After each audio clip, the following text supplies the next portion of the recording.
Undercover Carson, secret agent.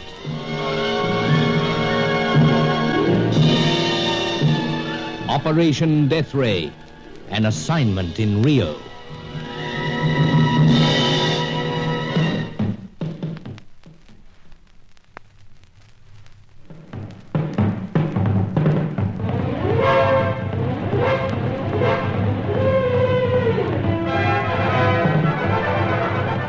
There were many times in the search for the Deathray that I forgot what a terrible weapon it could be.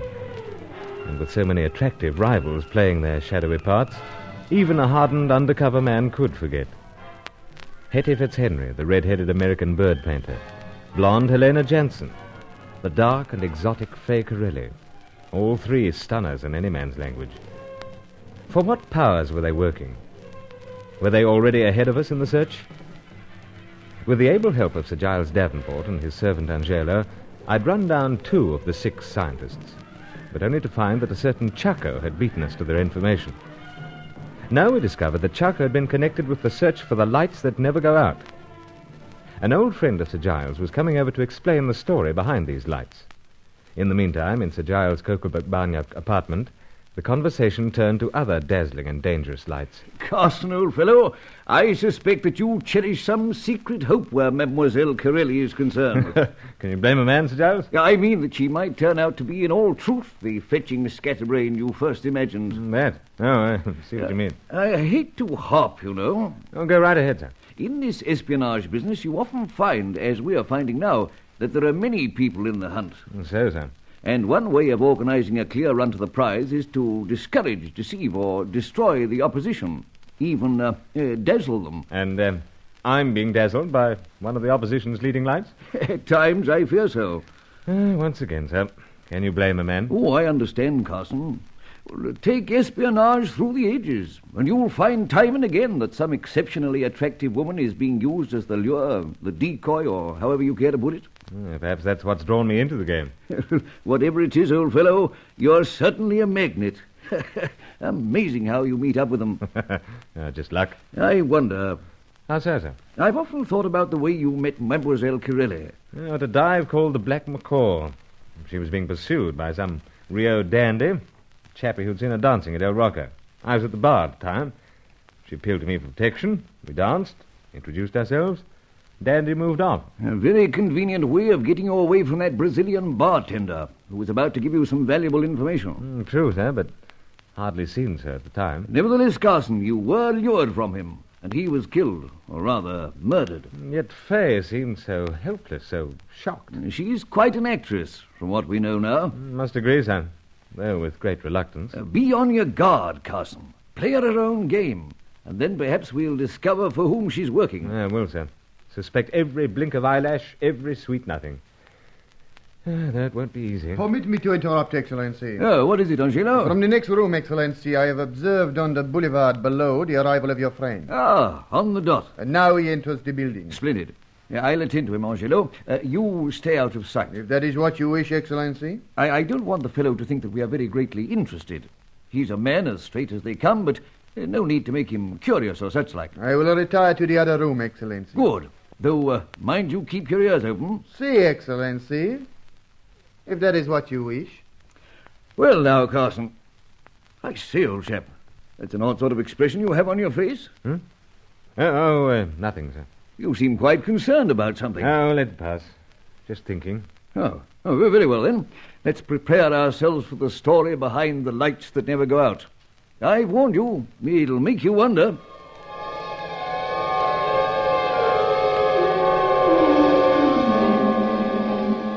As Angelo had gone out of the room, I'd noticed a strange expression on his face.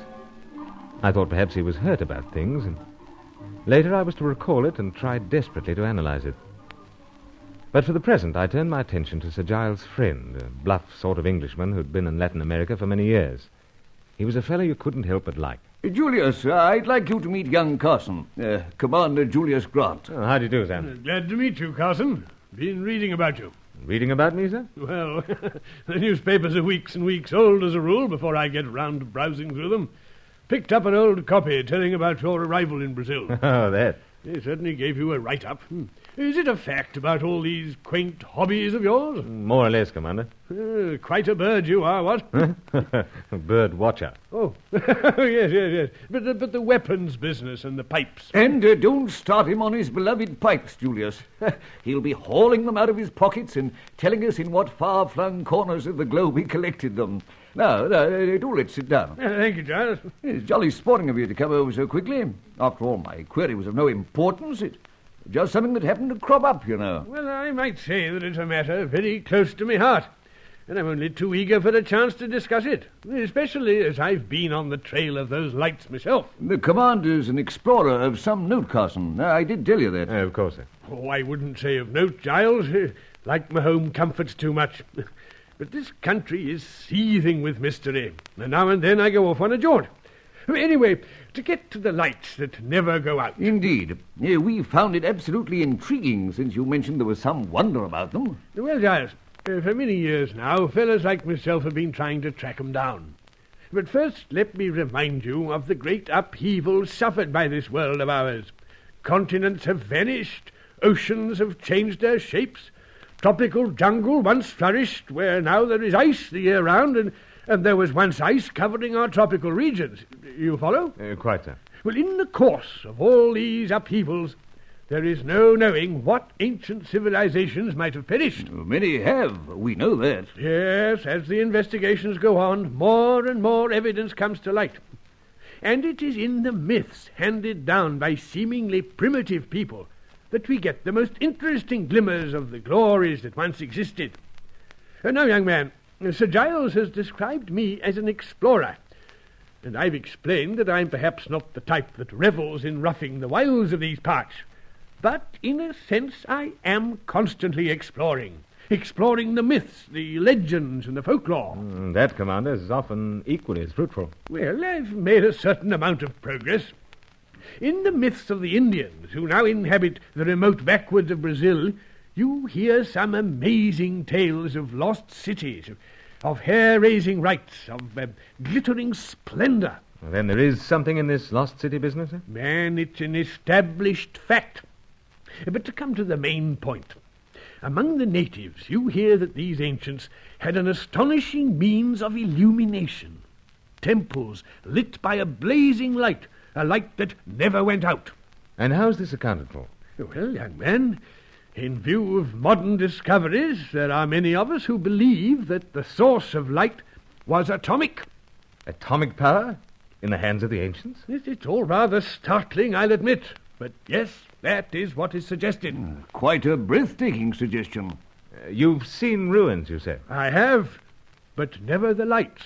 Yet you will constantly encounter natives who swear that old towers blaze at night with the lights that never go out. So there's no definite evidence? No, that must be admitted. And the alleged site of the phenomena is in rough terrain, no doubt? Some of the wildest in the world, the heart of Brazil. I suppose, sir, you're well acquainted with other explorers seeking the answer to this lights riddle? Oh, reasonably well. Haven't you heard of a chappie called Chaco, by any chance? Chaco? No. That's a queer sort of name. It is, rather. Well, why do you ask? Oh, it was a name overheard in course of what we picked up about the lights. However, it would be interesting to know the truth. By George, it would. Find the answer, and you may well have an atomic secret that would startle the world.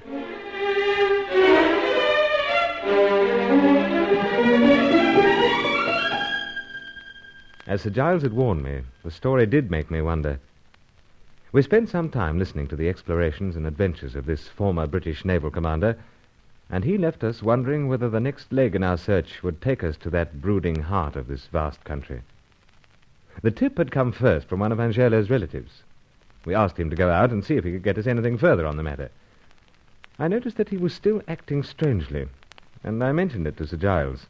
He passed it off as nothing until 3 days had passed. Dash it all, Carson, I hate to admit it, but I'm worried. Confoundedly so. 3 days is a trifle long to be out on short assignment. I can't understand it. Invariably, if there's a delay, the rascal telephones. Well, sir, we've been waiting with anxious ears. And only silence. As I said, sir, I noticed something strange in his manner from time Commander Grant was due to arrive. Man alive, he wouldn't be hurt just because I suggested he wait in another room. I thought it might be that one stage. Oh, no, Carson. He's been with these many years. He understands he must keep in the background. Otherwise, people like Julius Grant will be wondering what he is in the place. It could be, of course, that he was upset at the lights that never go out business. But how could he be upset? I wonder. I'll take it, old chap. Oh, right, sir. Hello. Good evening, Sir Giles. Oh, Miss Jensen. Well, now, this is a surprise. I've been ringing Mr. Carson at his hotel. There was no answer, so I wondered... Yes, he's right here beside me. Might I speak to him? At once. Helena? Indeed. Amazing how she keeps turning up. Careful. Oh, don't worry, sir. No, thanks. Helena? I could say that you were a little presumptuous, Mr. Carson. Oh, how so? The use of my Christian name. You don't like it? Please, let us not be sidetracked into another of the distressing tips we seem to have. But I'll get to the point. I think we'd better meet somewhere very soon, Mr. Carson. Oh, always only too willing. The reason being that there's something I think you should know. And that? Person has called upon me, offering certain information about you. It's rather disturbing.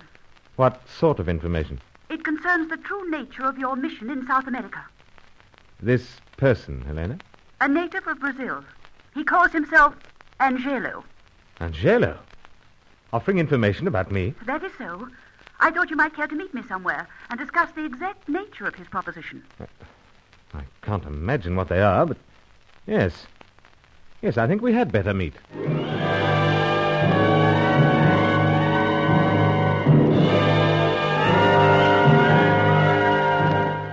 We knew that Helena Jansen had been a British agent, but dropped for double dealing. It had seemed we were to be the victims of double dealing from the least expected source. What treacherous part was Angelo playing in Operation Deathray?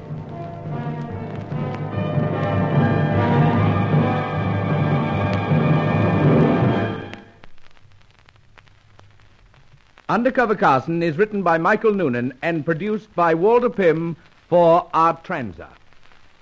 Join Lost in Brazil tomorrow for the next episode of Undercover Carson. Also visit our channel rumble.com/c/Lost in Brazil for more episodes like this, and visit rumble.com/c/GAR for more radio programs like this.